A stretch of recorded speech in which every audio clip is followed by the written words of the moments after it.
Thank you, everybody. I think we're ready to begin the evening's event. And Mickey has just handed me the list of visitors that are joining us tonight as a part of Bob's lecture. I've known the building and this room for 20 years since being a student here, and in the last 10 years since being a teacher. I've never seen this room with so many pieces of furniture with so many names written on them. I think that's the one and lasting tribute for tonight's event. It's a remarkable group of people, all of you, for coming back to enjoy this event with Bob Maxwell. Please join me in welcoming Bob Maxwell back to the AA.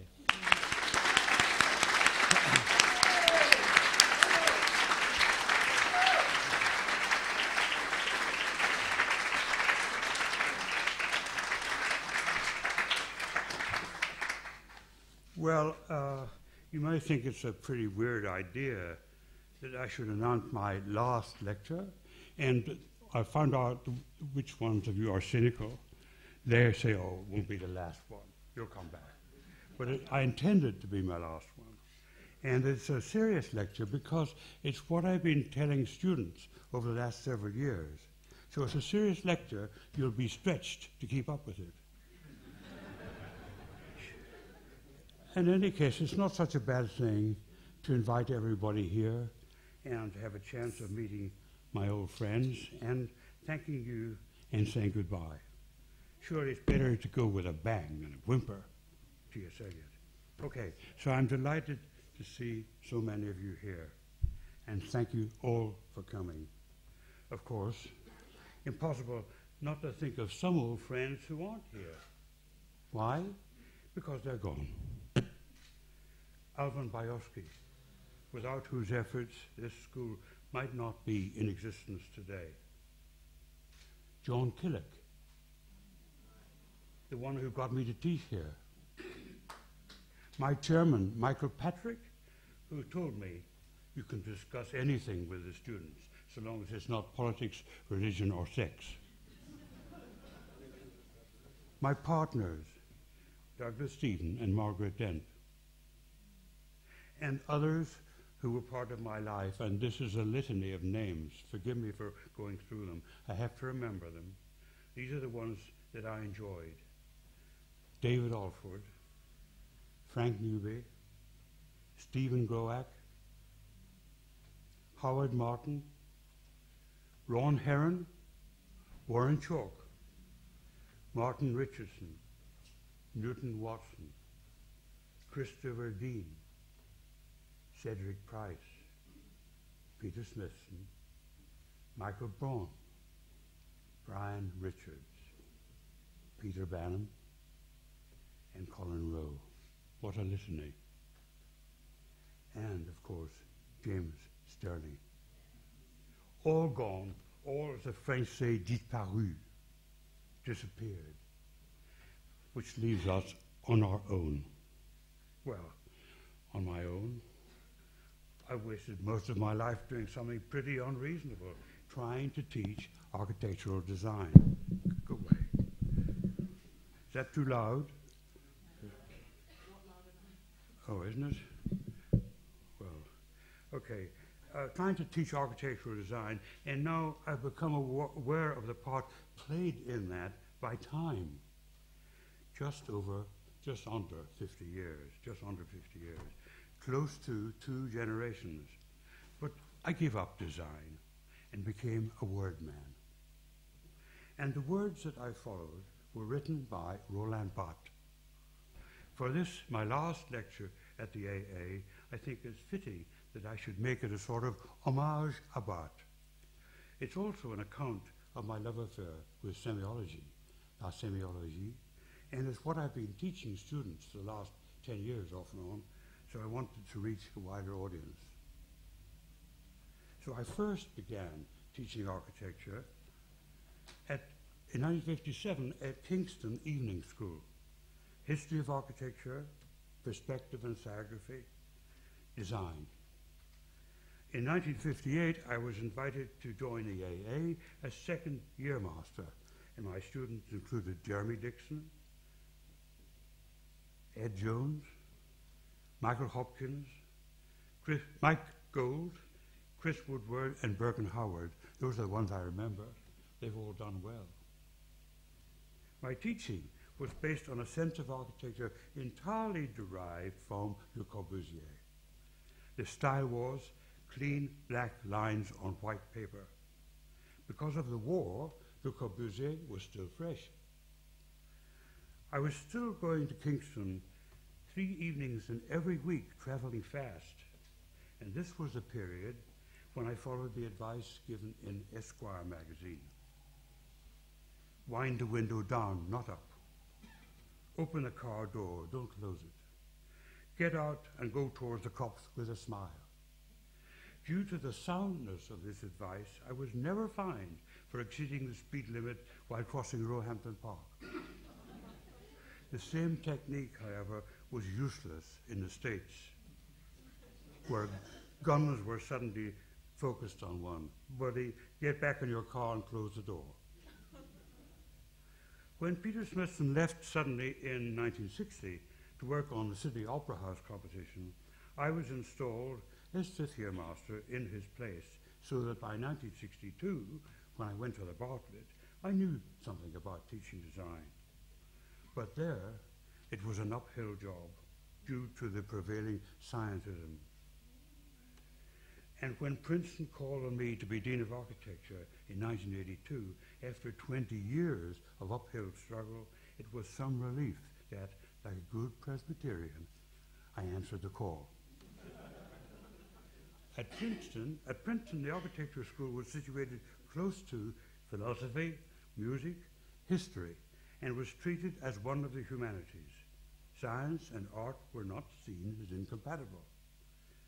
Since my job as dean was predicated on not increasing the size of the school, I quietly colluded with Theodore Ziolkowski, dean of the graduate school, to increase the intake of doctoral students without making any polemic about it.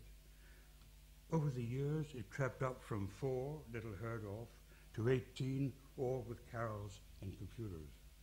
The school today is strong in doctoral studies. But by the 1990s, my prowess as a design teacher had faded. Le Corbusier had faded too. And this brings up the question how to teach design in a period of rapid change. I knew I had reached the end of the line one day when a student made an interesting presentation by asserting a connection between the Icarus myth, a poem of Rilke, and the interstitial space between buildings. The visiting critics had a good time showing off their knowledge of Greek mythology, German poetry, and left-wing rebellion, until at last the dean, Rolf Lerner, said, "This has been an interesting conversation, but now where's your front door? Walk me through the building." There was no building, so the conversation was at an end. Well, it's what you get when you wish to engage in architecture as art. From conversations I had with teachers at the Slade, I gathered they had the problem too. To be an artist means, first of all, to be mysterious and to evade rational criticism. Only the arts of dancing and music seem to be free from this aspirational fervor, because there the body imposes its own discipline and a body skill has to be learned. But visual art, it's something that your 10-year-old daughter already knows everything about, so where is the necessary skill? When I went to teach at the Bartlett, a new colleague asked me, "What's your research going to be about?" I said, "Meaning in architecture." "Oh," he said, "okay, but you'll have to find something you can measure." Well, I thought about this a lot, and it didn't become any easier. Osgood's book, The Measurement of Meaning, was no good. It assumed too much of a correspondence between meaning and language. Meaning is elusive, since it exists only in the mind. And in practice, when giving lectures, I began to put more weight on the 2-slide presentation that A.B. Warburg had invented, now almost a universal aid in art history, and we're having the last two-slide presentation tonight. With that, you get not a precise meaning, but a meaningful comparison. This is based on the way that opera works. There you have many separate totally vague systems, but they work together. Music, libretto, choreography, the casting, the lighting, the scenery, the production, and the overall direction. When the stage empties, the orchestra goes from full ensemble to solo oboe. The lighting goes down to a single spotlight, and a man and a woman come together to sing a duet. We're not in much doubt that this is the love interest. So relativism need not be a complete morass. It can be structured. And it was Basil Bernstein who laid down a theory of relative meanings, which was developed with great aplomb by my friend Mary Douglas, an anthropologist at University College London. Her book, Natural Symbols, of 1970, was the essential reading here. Today, the situation is still difficult, because today it's difficult to know what art is. A pile of bricks, nondescript in a brickworks, becomes art if it is displayed in a gallery, in an art gallery. Just being in an art gallery puts it forward as art. Slides. Somebody switch on the slides. This is where I need help. Oh, it says project. Oh, okay, here we are. We've got slides. So an event in the street, which we have on the left, even with the ambiguity of that, can still change perceptions. This pile of lumber I came across in Weimar, it may have been simply left there by the builders, or it may have been doctored by the students to give it an expressive quality, what Colin Rowe used to call the rising prow. Not so different from the rising prow motive in Carl Gaspar Friedrich's Optik Landscape of 1857 on the right. Certainly, the play of chance is something that architects use to generate interest, as Peter Eisenman admitted at the RIBA last year.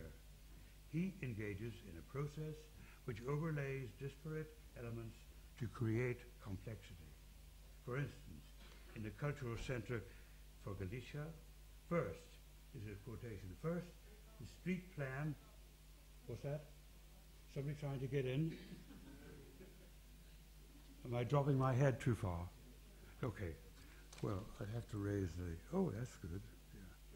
First, the street plan of the medieval town center is overlaid on a topographic map of the hillside site. Second, a modern Cartesian grid is laid over these medieval routes. Third, through computer modeling, the topography of the hillside is allowed to distort the two flat geometries. All that creates a vast complexity.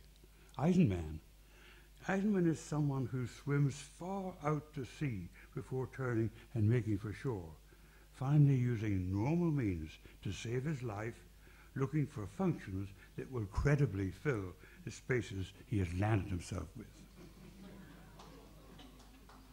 Well, if the interest in design depends on chance, then chaos itself can be thought of as interesting. Consider Lebbeus Wood's Berlin Free Zone. Let's see if I can put them on the left. Berlin Free Zone. The trouble is, when I take my eyes off the slides, I lose my place, and then it becomes like reading somebody else's. Oh yes. Here an explosion is made to stand for freedom against the excessive regularity of the frame behind, which is a metaphor for the rigidity of the planning authorities. This was at the time when Berlin was struggling with planning. Or the collapsed terminal at Wassy, more interesting in death than in life. In 1980, my inaugural lecture at UCL was titled The Two Theories of Architecture.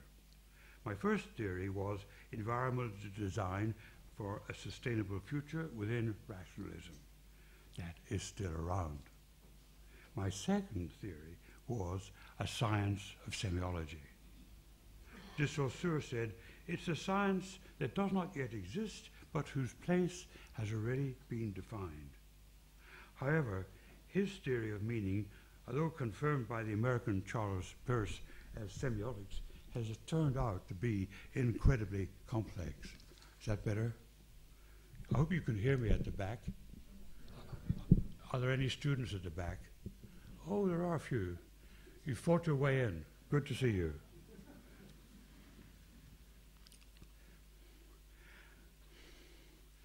Yeah. Meaning undoubtedly exists, but it's understood only by the individual who introspects it. It is subjective as well as transient. This became very clear after Ron Kitaj had his retrospective at the Tate. Each picture was accompanied by a text which gave us his meaning, the author's meaning, the authentic meaning. Something completely personal beyond the reach of the critics. So the critics were cross. And they panned him, which led to his going back to California. To turn subjective meaning into a shared meaning, we have to go through a process of bringing it into a framework of public rhetoric. Rhetoric is the art of manipulating received meanings, the only art that the ancients saw as important because it is the art of persuasion. Greek or Roman senators had to be adept at the speech that changed the course of events, the speech that inspired the soldiers or calmed the populace. They studied rhetoric and they aspired to eloquence. Eloquence was valued for its own sake, but success was registered only when eloquence got right action. Shakespeare plays marvelous games with this in his historical dramas.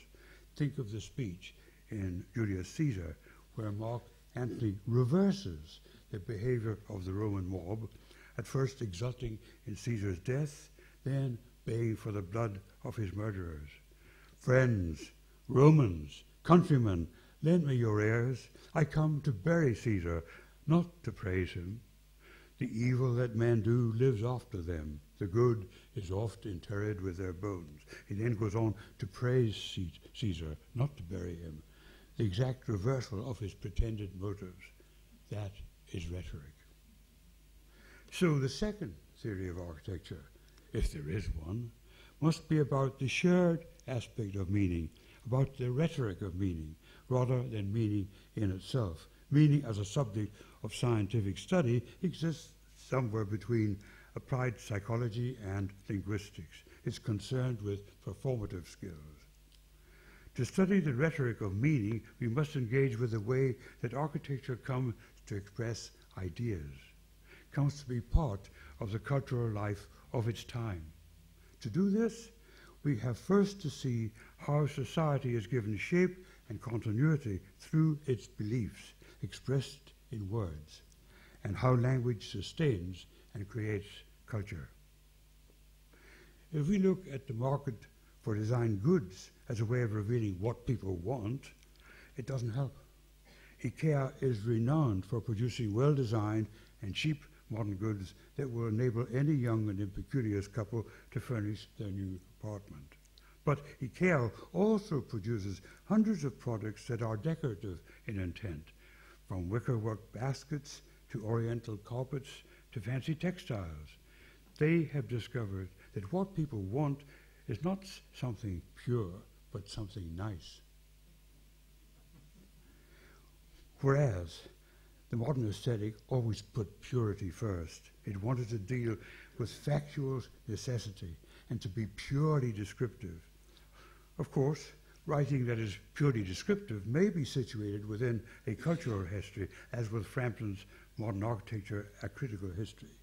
He takes note of ideological influences as well as physical or economic determinants, and so he can recover current ideas in speculative aesthetics.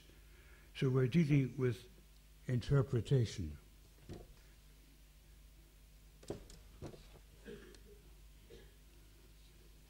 But the realization that in any interpretation, there is an inescapable personal note, and therefore a total variety of personal discourses, raises questions about their legitimacy. After the Romantic movement around 1830, or to use Lane Crear's date, 1834, the subjective point of view could not be denied, but there are untold subjective views, and so the modern problem is involved with this complexity, which is the complexity of culture itself. Let's take a look at the word culture. Raymond Williams has written about it in Culture 1981 and Keywords 1976. He was Professor of Drama in the English department at Cambridge. He makes it clear there's a difficulty about isolating the subject.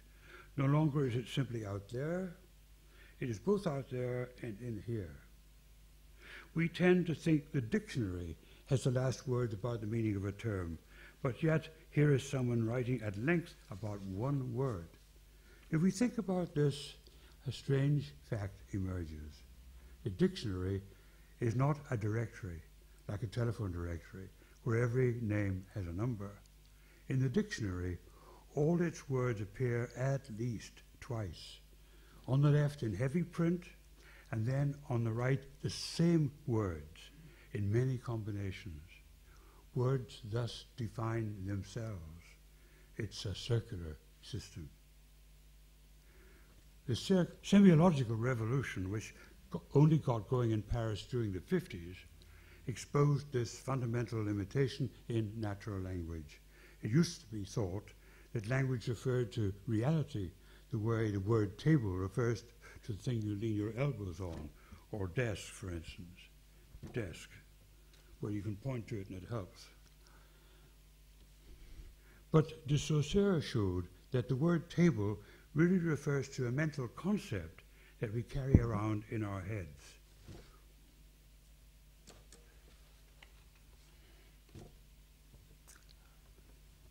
Well, it's slightly out of focus, but it doesn't really matter.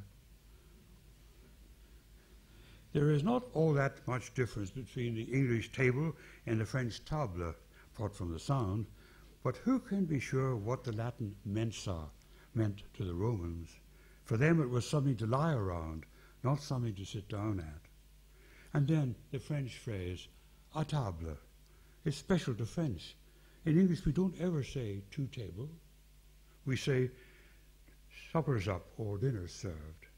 There is no simple equivalent. Language, with all its differences, is an important constituent of culture. And Raymond Williams notes that the word culture itself is one of the 2 or 3 most complicated words in the English language.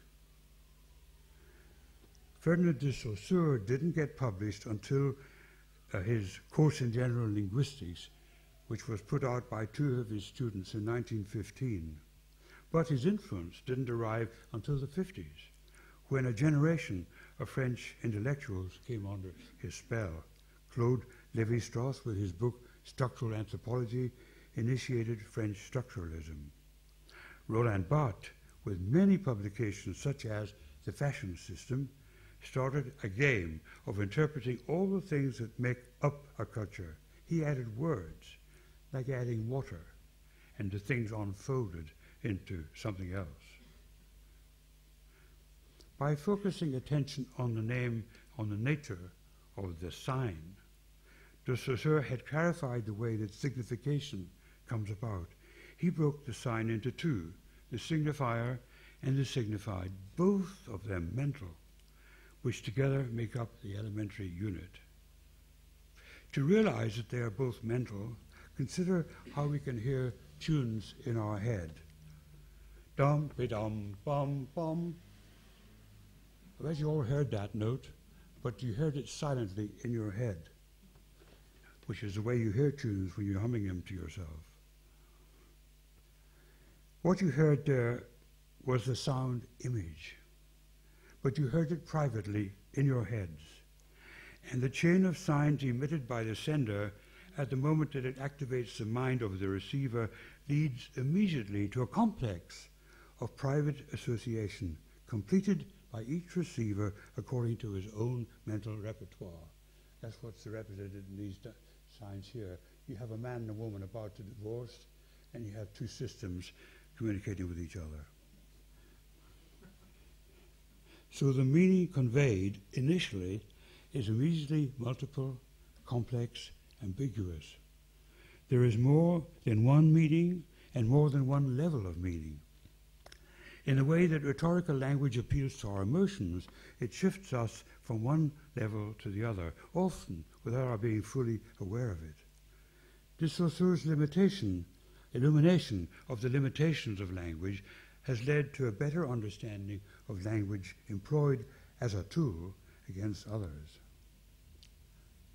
Roland Barthes has a way of showing the mechanism by which this comes about. He called it slipped systems. He suggested that language fluctuates continuously between direct and indirect modes. The reader is sophisticated in interpreting what he hears and is prepared for an unknown degree of symbolism to enter all the time. Victor Bergin has elaborated this in an analysis of two styles of fashion writing. These are Bergin's. This is Bergin on the right. I don't know how we sharpen it up. Does it say anything about? It doesn't say it in English, so I can't read. ERC. E stands for expression, R stands for relation, and C is content. So ERC stands for an expression that refers to a content. In the meta-linguistic situation, we take the whole content of ERC, the content produced by an expression, and make that the content of our examination. That's the second one down. Connotation works the other way around. You have an entire system of representation which you then make into a system of expression. And Bergin compares two styles of fashion writing. At that time it was cosmopolitan and vogue, but now it would probably be, what's the other one? I can't remember the one. Cosmopolitan, and it's been replaced by what? Anyhow, there are two styles of fashion writing, and he explains how they work on the ERC system. If you've read James Joyce's Ulysses, you'll know how much Joyce relies on the reader following his train of thought through all kinds of puns and double meanings. Many of these references are quite fragmentary and fleeting, yet they are effective, in the same way that Eliot's fragments shored up against my ruin in The Wasteland. Both Joyce and Eliot speak with the voice of modern man. The Wasteland and Ulysses, fragmented as they may be, are key documents of modernity. It's curious, isn't it, that modern architecture did not from the beginning deal in fragments and references, not until the historicism of the 70s and the breakup of forms associated with deconstruction in the 80s. It was held together by a kind of straitjacket called functionalism. In the early 60s, I was present when Claude Lévi-Strauss gave two lectures at University College on the myths of different peoples and the formal similarities that he saw in them. His British audience was so hostile it was virtually heckling him. What they didn't like was his attempt to explain social behavior through a hypothesis that was not immediately open to the empirical test.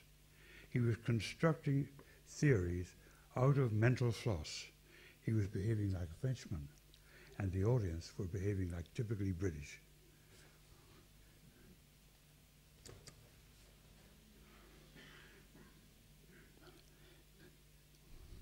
The built environment is already saturated with national characteristics. We can sense this in the difference between Regent Street as designed and the Rue de Rivoli in Paris.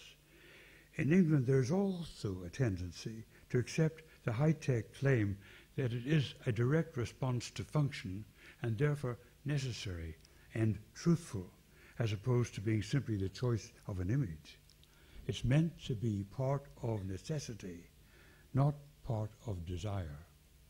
The British seek to diminish the part played by mental expectation and to expose the naked facts. But facts are not so naked. Immanuel Kant was the first to suggest that what the observer sees is partly due to his expectations, to the way his mental assumptions have already structured what he's looking at, and by the language in which he formulates his questions. This means that what is given is already partly constituted by the assumptions we use, mostly invisible to us. The part played by the mind in interpreting the world was developed further after Nietzsche and Freud had noted the part of the unconscious in generating ideas, and so to the part played by ideology. I'm going to have a drink at this point because my mouth has gone dry on the inside.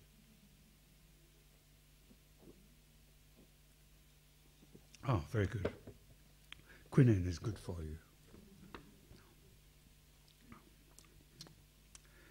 So we have now a couple more slides for your delectation. In a state of disillusion with inherited beliefs, belief tends to be displaced into constructed ideas, and this displaced belief is the source of the fundamental characteristic of ideology. It operates through argument, but it calls for commitment. There's a certain emphasis on form over function, on style over content, and in retrospect, it is a style which impresses, as in these views of the 30s. The word itself, ideology, is made up of logic and idea. We might say the writing of an idea. We would like the logic to be irresistible. We want to overlook any weakness in the case we make. What is lacking in logic is made up for in idea, in its ideal power, and so in our own belief in it. It is the aspect of belief that we want to conceal even from ourselves. In his book, Mythologie, Barthes gives instance in French life that's revealing underlying ideological assumptions. He has chapters, for example, on the face of Garbeau, wine and milk, ornamental cookery, the new citoyen.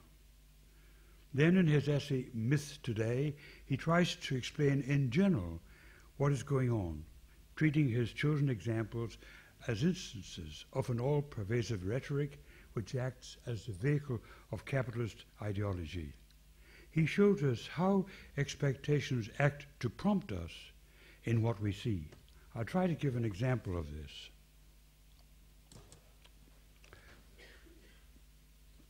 Sunset in film.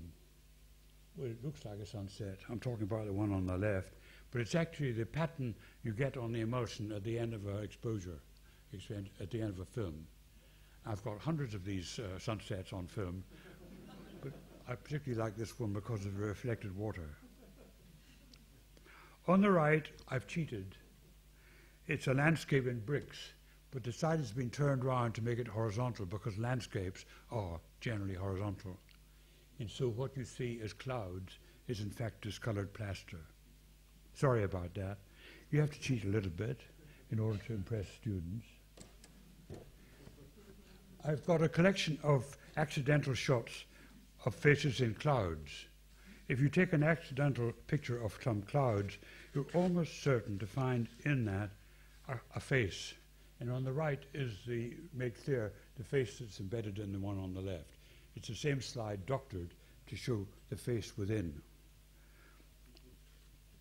So this is just to show you how expectations raise meanings. Sociology has lifted a lot from anthropology.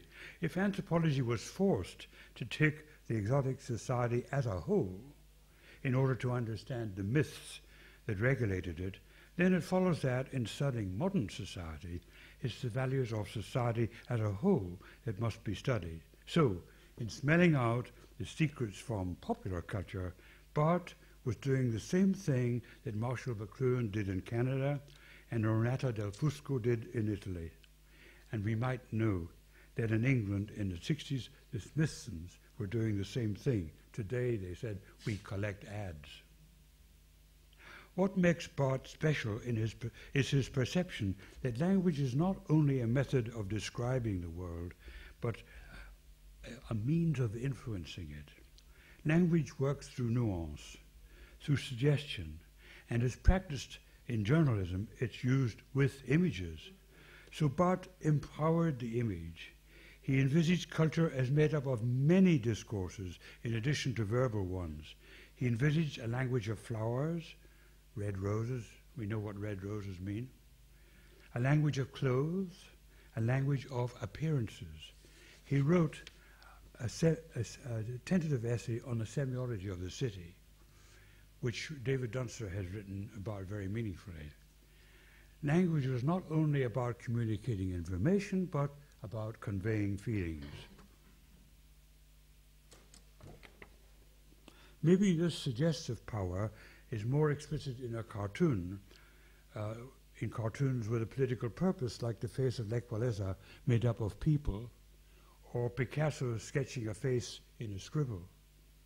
But it's not so different with ideas expressed in words. Barth seizes on this as a way of explaining the importance of language, language as cultural expression. This breadth of language explains how poetry works, how literature can be. It explains how we can feel the power of words, and how words can be effective as persuasion. Words touch on associations and feelings, adding an aura to the smallest sentence.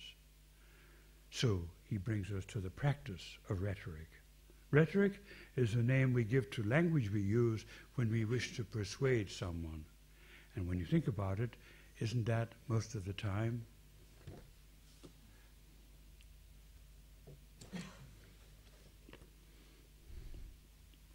And once we get into this, we begin to realize how complex rhetoric is, a complexity that mirrors the complexity of life and ideas. These diagrams show how the many figures of rhetoric can be generated from a simpler series of abstract operations, building up to a great complexity very quickly. From his understanding of Saussure's main point, that the meanings of a natural language are values in a self-referential system, Barth was able to sketch out some of the ways by which meaning is manipulated in non-verbal media.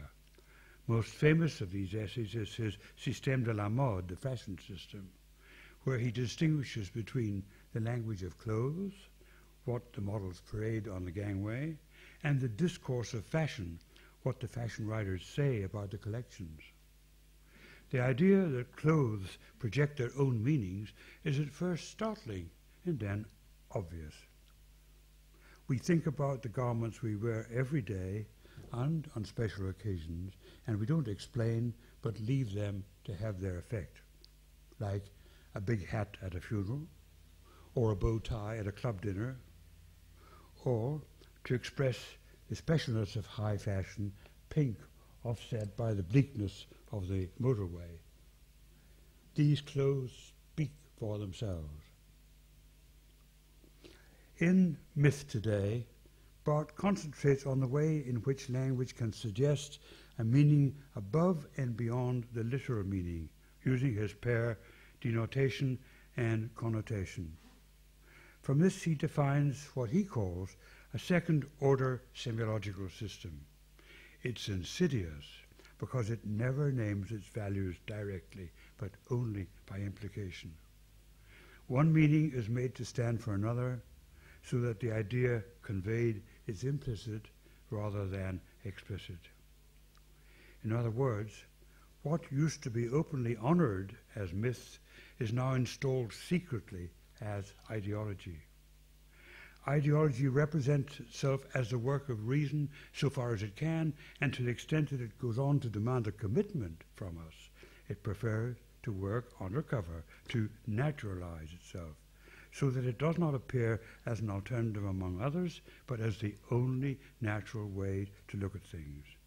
By seeking a status beyond argument, it installs itself as a form of truth. However, it's not clear that those who fall for the illusion of narrative are altogether deceived by it. The truth may be, rather, that it's a pleasure to yield to a good storyline as part of the enjoyment of life. We're not so much taken in as taken on board. Become complicit with the myth maker. This goes way back to the celebration of the art of the storyteller, our tendency to savor the rounded nature of a story as compensation for the always incomplete sensation of life, of living. Coleridge spoke of the willing suspension of disbelief.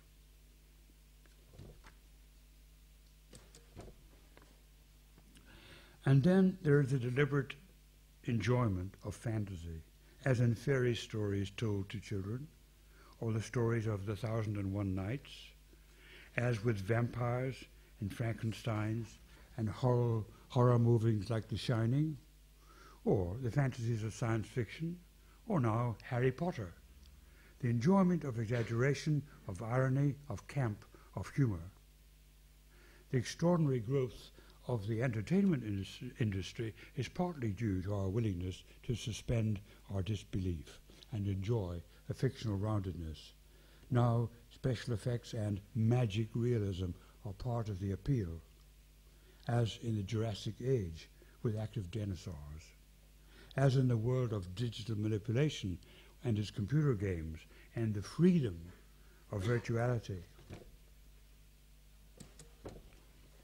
The scene on the left is factual. It's a glimpse of what happened on a day in April 1976 when the students of Paris were demonstrating against new measures to install selective entry to university. I took this photo on my way to the airport, and strangely enough, the police parted to let me through. As I made off, I saw that the students had started throwing rocks. The other scene is staged. The students are paid actors hamming it up. It was a presentation in Elle magazine of the new season's woolens. So the form of demonstrating students has been appropriated to promote a fashion initiative, a purely commercial objective. The idea of revolution adds a touch of excitement to the familiar novelty of fashion. But at the same time, the reality of demonstrating is denigrated, reduced to a posture. This is a two-way stretch of all dialectics, a two-way flow of dialectics. Novelty renews tradition, but in doing so, it causes tradition to give up some of its power. It's the sense of complicity with the status quo that Barth hated. We are so used to the blandishments of advertising that we feel immune to them. I once was left in Brussels on a dismal Sunday afternoon after giving a lecture, and on the walks came suddenly upon the tomb of the unknown warrior with its eternal flame. The flame, which is an actual flame, brings animation and hence life to the hoary symbols of patriotism. Because it is a living flame, like the Olympic flame, its reality is added to the sense of public duty that is evoked. It's easy to be cynical about it, but consider the case where you have lost someone close to you and you're present at a public ceremony here. Then it will have a personal meaning. The eternal flame is a very important case because it shows how the force of myth has survived in Western culture. The flame fascinates because it is real, and yet it carries more respect than is due to its simple reality, which is nothing more momentous than a concealed gas supply. We know this, but we can't ignore the social weight of the myth, the attraction of the unlikely idea that the lost loved one is somehow still waiting for us in another life. So, if we were passing in our camper in the early hours of the morning, place deserted, and we thought of using the flame to fry the eggs, we'd hesitate. In the end, we're deeply conditioned. We have a deep inhibition. In these pictures by a Chinese provincial artist, the color red, with its familiar political meaning, it animates a supposedly factual description of a farming scene. It's placed on the axis, at the center of attention, and at the center of life. Nature's fecundity and the sun as a symbol of life are thus brought into an ideological framework. And the ideology is thus naturalized. Red sun represents red flags, and red flags stand for communism. Another clear case of Bart's slip systems. Communist ideology employs the same mechanisms as does capitalism. In both cases, a rhetorical figure unites a reality with a myth, and a dialectic is set in motion. On the one hand, the myth is reanimated. On the other, reality is in a certain sense emptied out. Roland Barthes was someone who valued analysis as an enjoyable activity, yet he never thought that he had reduced meaning to a system. He understood that language assumes a false certainty. It imposes an authority that it doesn't deserve, what he calls the affirmative arrogance of language. Every assertion appears to command the truth, and so assertion is itself a form of rhetoric. And it misleads as much as it tells. I'm doing all right. You're going to be able to get away, catch your trains. Am I reading too fast? No. His other books show him to have been aware of the subtleties of creating meaning, especially that implied meaning, the sort of significance that we value as art. At the time of his untimely death, he was about to embark on writing a novel, turning from critical to creative writing. So he faced the problem how to evade rhetoric while using it, the problem that faces every artist. This led him to propose a mode of writing that he called the neutral, ce qui déjoue le paradigme, which undoes the paradigm, looking for tactics that offer ways of escaping the binary logic which the nature of language imparts to social exchange. This is close to cultivating a dreamlike state of mind, drifting à la dérive, seeing and not seeing as a single act. In terms of rhetoric, it means cultivating an ambiguity that can be received as suggestive, not frustrating, an elusive quality that can be discerned only fleetingly, as perhaps in The Glitter of the New. Here are two glitters of the new, Florence Cathedral on the right and the Pompidou on the left.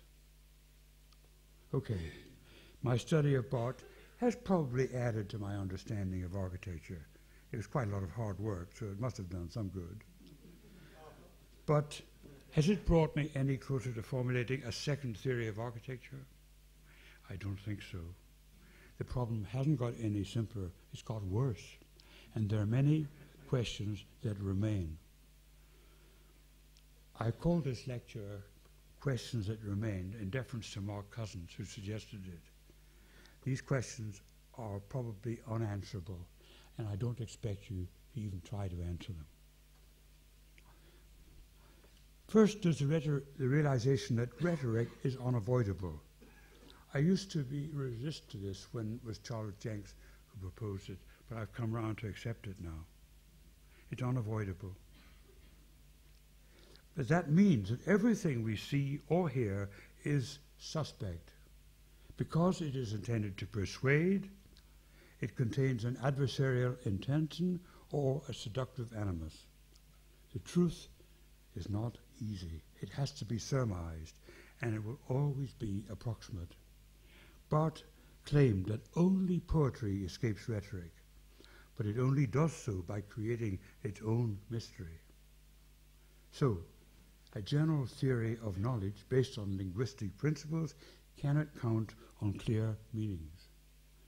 The limitations of natural language return when we attempt to express legal frameworks, which always turn out to have loopholes. So we have legal difficulties whenever technology is changing our access to nature, as currently with the manipulation of genes, or in technology, or questions of euthanasia or abortion and so on. So, in theorizing about architecture, we are starting from further down the slope. In Sweet Disorder and the Carefully Curious, I said, quoting myself, it's not just the obvious fact that the conditions that impose a functional solution are transitory and soon disappear out of sight, leaving the form that answered to them as a mute witness, a kind of corpus delicti. The object, in its very strangeness, attracts a gaze that looks beyond its immediate use for something more like a meaning.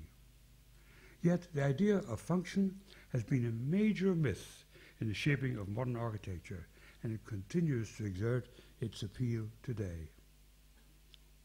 Perhaps, end of quote, perhaps it's the realization of the mythic qualities of functionalism that underlies the current development of architecture, where form is no longer pursued for its immediate response to function, but more for its general suggestiveness. Function does help to make architecture useful, and is hard to dispense with, but it cannot any longer be claimed as the prime source of architectural form.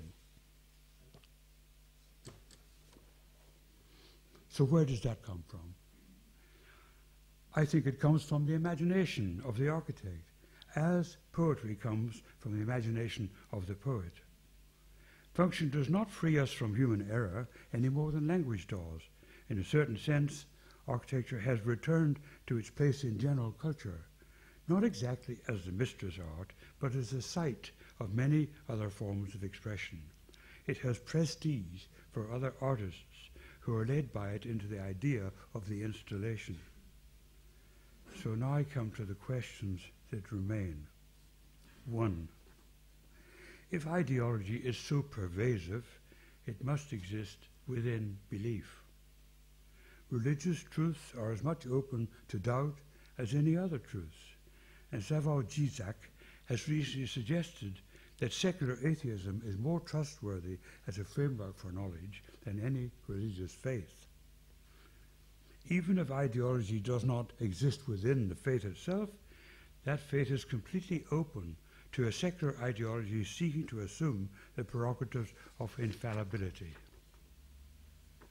Why is there so much hostility between the three Abrahamic faiths, Judaism, Christianity, and Mohammedanism? All believe in Abraham, all propose one God, but have different names for him. All tend to adopt the belief that he who's not for me is against me. Ideologically, all are open to fundamentalist fervor. So my first question is, if belief has become questionable, what happens to conviction? No decent art can be produced without conviction. Question 1. Question 2, the momentum of history. It appears that ideas are expressed first in words, and words immediately create enormous divisions. Words are the basis of the dogma that separated so bitterly Protestant from Papist in my own Northern Ireland, or today Shiite from Sunni. But eventually, the words soften. The British, formerly tyrants to be fought for freedom, are now allies of the United States, with some idea of freedom of speech held in common.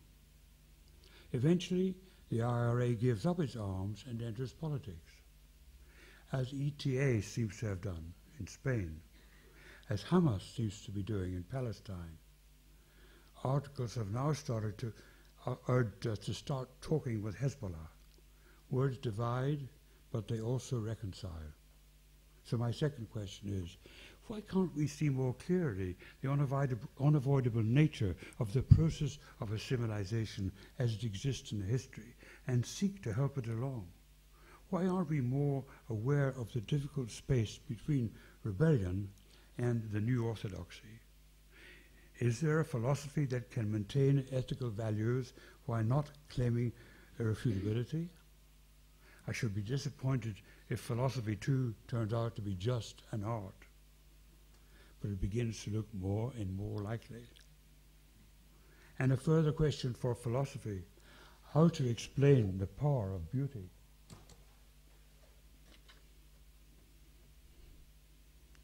It seems that in human terms, time has a certain speed that can't be rushed.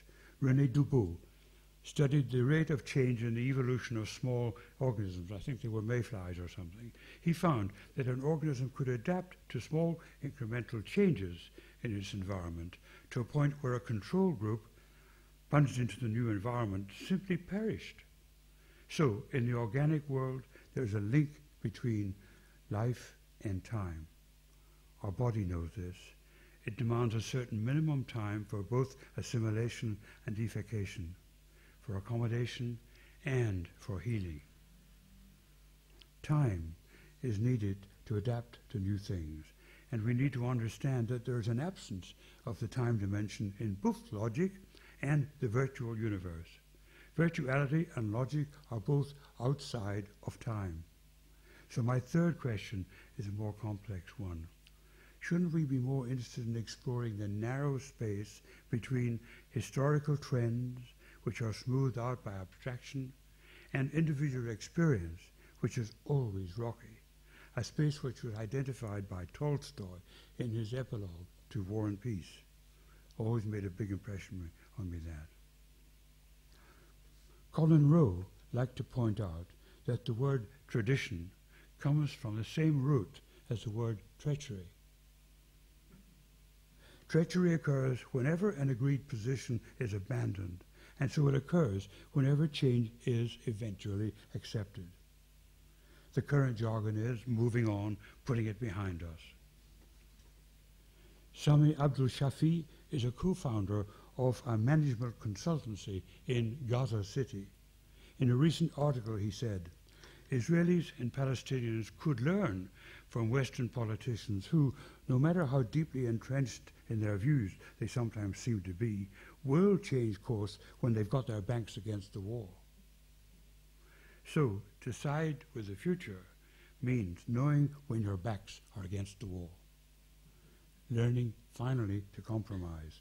To compromise means accepting that our language does not reach the truth without a little help from our friends. So, surrounded by friends, I'm letting go. But not without a special thanks to Brett Steele, without whose efforts the AA might not have a future, but with whose efforts it most certainly will. And my friend Mickey Hawkes, without whose organization we would not have met here tonight. And to my former colleagues in the History and Theory program, thanks particularly to Marina Maturi and Katerina Borsi and Baron Hatton. And, of course, Mark Cousins, my nicest boss ever. And a special thanks to my wife and partner who remembers the things that I forget and who was presently christened Celia Maxwell Scott. And to all of my former students who are still here, thank you everyone.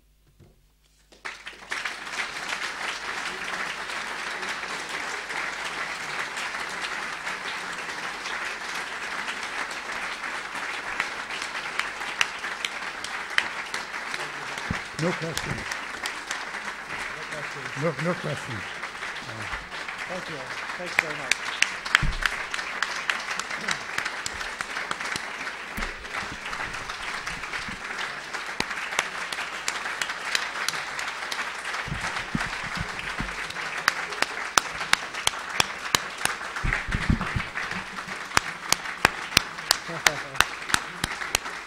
Bob.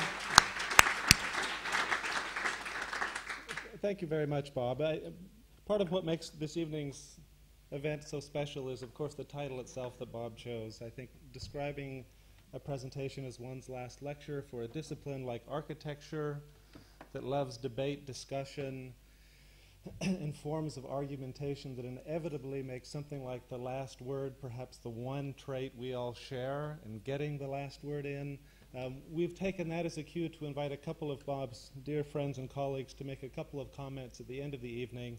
Bob has insisted no questions for tonight, but I would like to turn the table first to Rick Mather and then Ed Jones before finishing tonight's part of the event downstairs here. First, Rick Mather.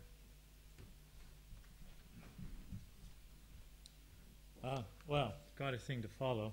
I'm going to just talk about a couple things, encounters with Bob. Really, the first one was in 1967 when I first met Bob. And I realized then, and I realize now, it's his confidence I most admire. I was half a day a week tutor at the Bartlett. Even then, he knew how to stretch a limited teaching budget in Bob's 5th year. It was 1967, and the students were restive. The two most disruptive ones in the year, Robin Nicholson and David Dunster, had come to him in the spring and demanded new things to study in their last year. Bob confidently agreed to all their requests, but when they returned in the autumn, they found that he had added way more than what they had asked for. And rather than leading, they were running to keep up with what Bob had set for them. I was more than pleased last year when Bob said he would like to write a book about our practice, and was fascinated, if a bit uneasy, when he described the process he would use. He said he would spend 2 or 3 months gathering material and looking at buildings, but writing nothing.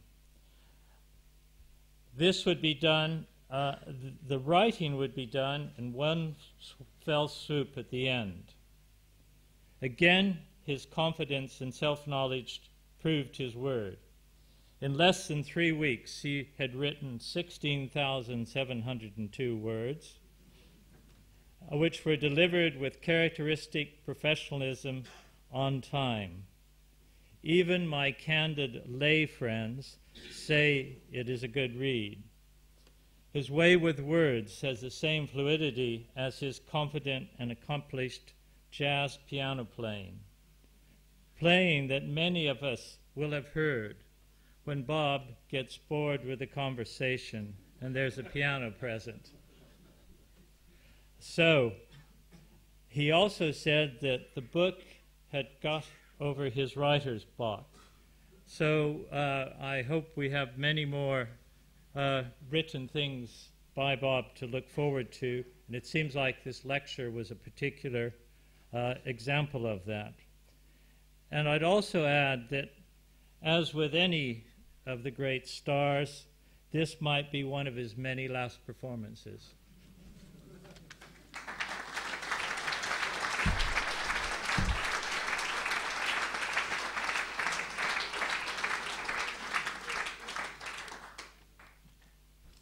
Bob mentioned it's amazing to be in a room where you know virtually everyone here. It's an extraordinary congregation.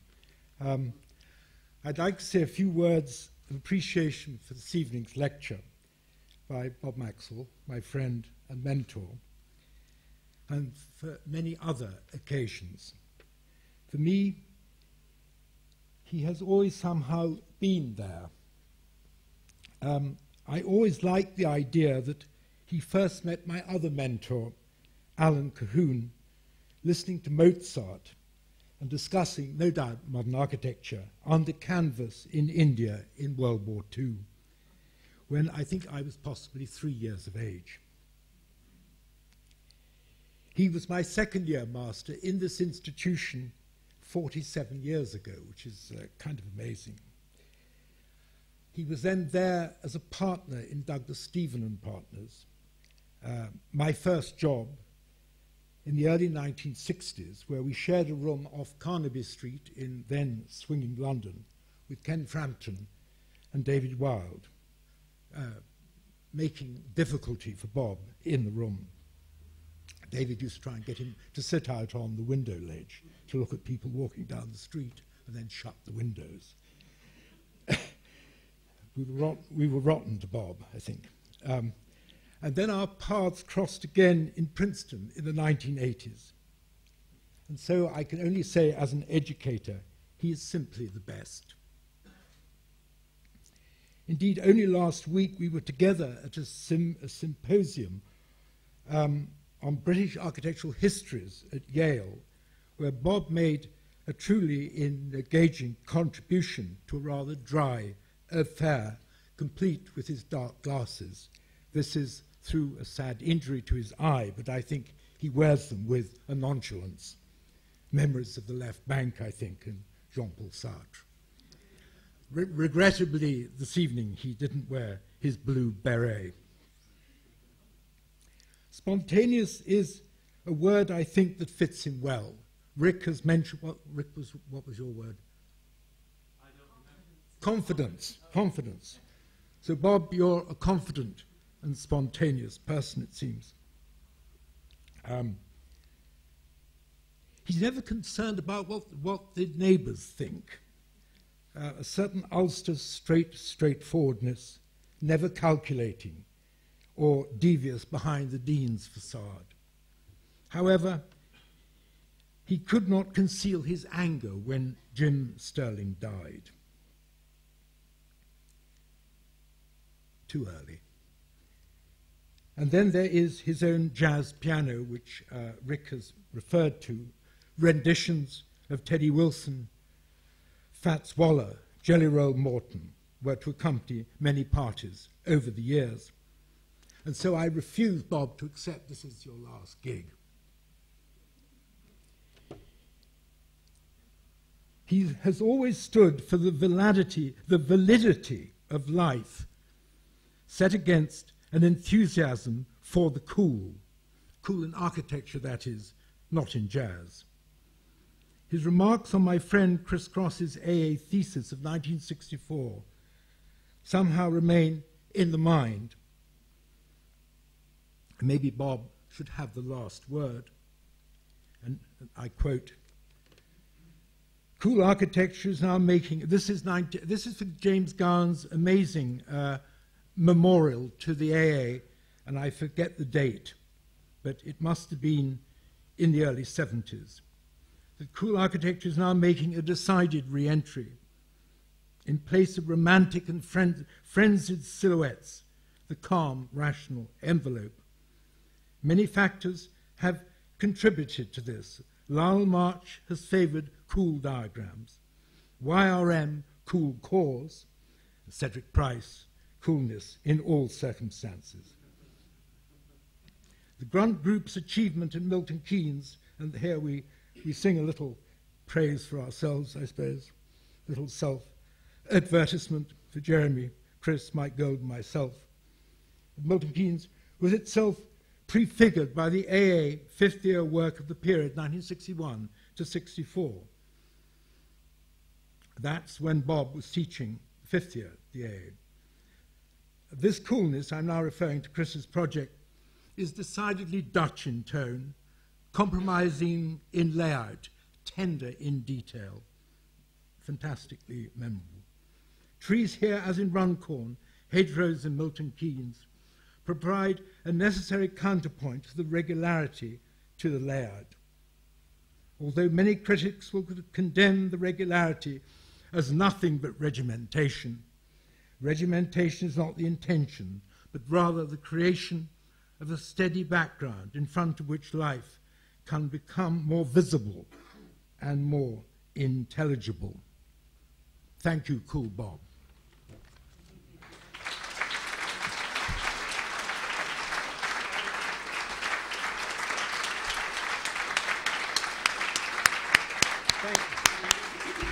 Thank you. Thank you very much, Rick and Ed, both for those comments. We're going to close the evening. It's for a decade. Those of us at the AA have been the welcome beneficiaries of Bob's final 10 years of teaching at this school, making it a better place for each and every day that he's been a part of it. We thought it would be very nice for that reason to close with a few comments by Mark Cousins, his welcome colleague, boss, and fellow teacher here in the Histories and Theories department at the AA, Mark Cousins.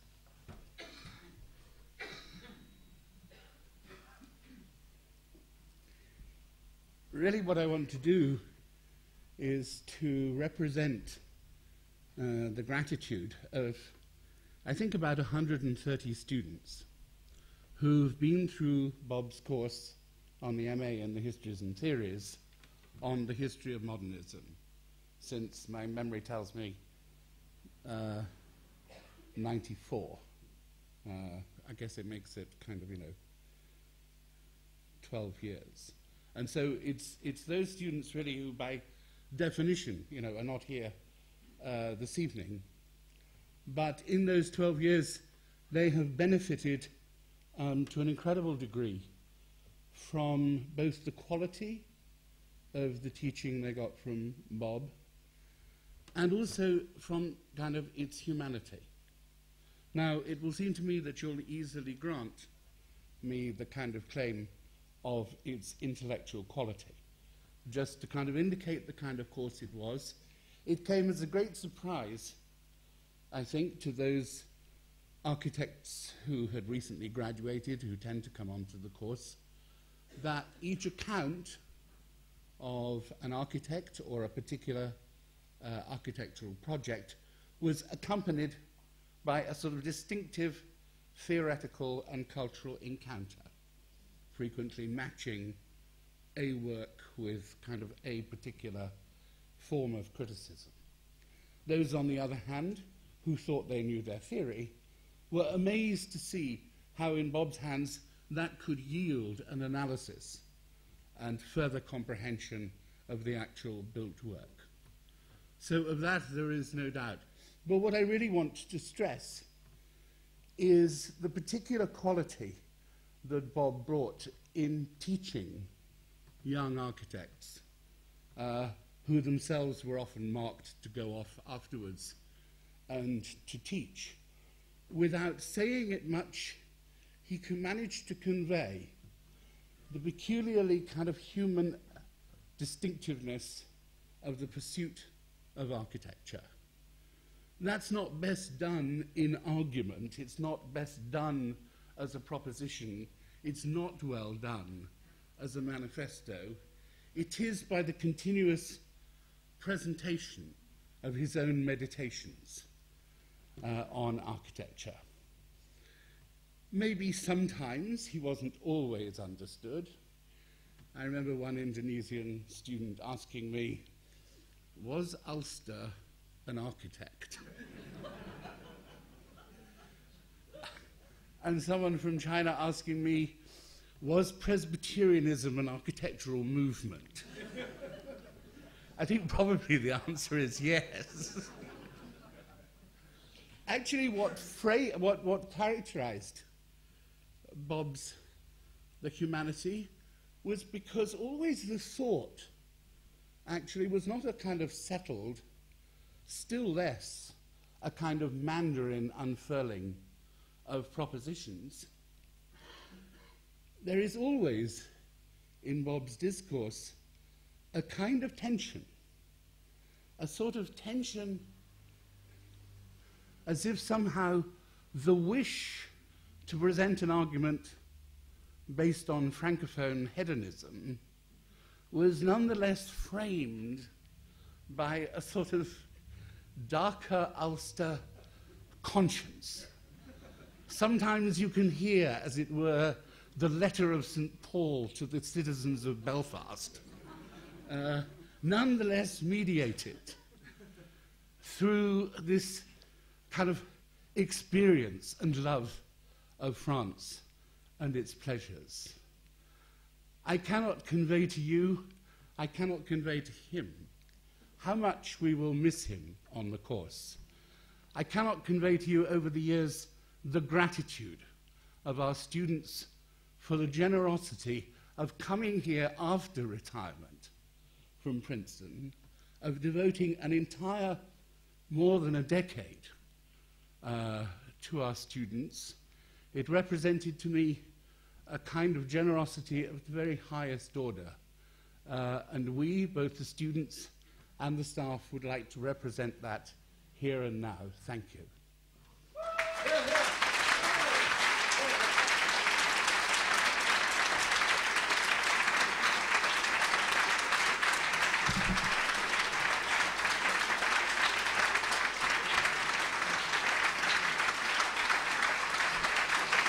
Thank you, Bob.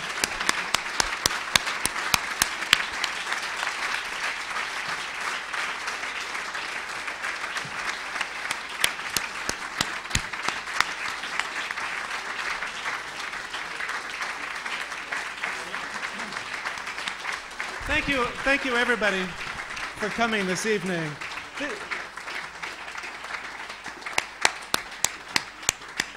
This brings to an end the part of the evening where we have to sit in chairs downstairs here in this room. Join me first with a round of applause to thank Mickey Hawks from our front of house for finding a way to fit so many friends, colleagues, ex-students into a room this small. Mickey, thank you so much.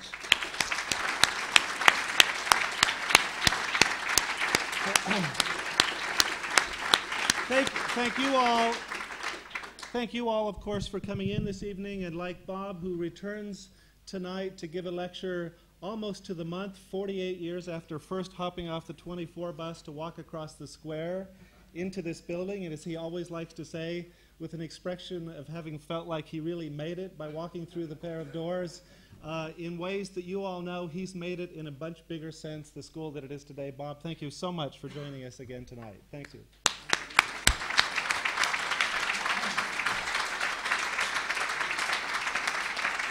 Thank you, and it's a perfect evening to end a lecture like this in a room full of books. It's immediately above us. Everybody, please come up and enjoy a drink. Thank you.